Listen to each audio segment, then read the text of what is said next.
Харилцаанд яаж зөв үедээ зогсох вэ гэдэг нь маш чухал.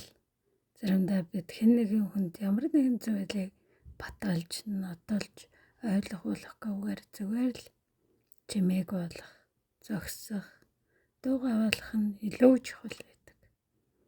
Тэр үедээ юу их вэ гэхээр өөрийнхөө дотор байгаа бужигн жаагаа тэр бодлоо анзаараад өөрийнхөө дотор ямар мэдрэмж төрж ийн гэдгийг анзаарах юм бол та хэн нэгэнтэй үл ойлголцолд хүрээд дараа нь харамсаж яахын оронд энэ чадварыг суулгуулах чухал. Хин ухаантай байна, тэр нь л дугаална. Хин ухаантай байна, тэр нь л өөрийгөө анзаарч ажиглаж чимээгүй тайвнаар энэ бүх зүйлийг ажиглагч болоод дараа нь орой тайван удам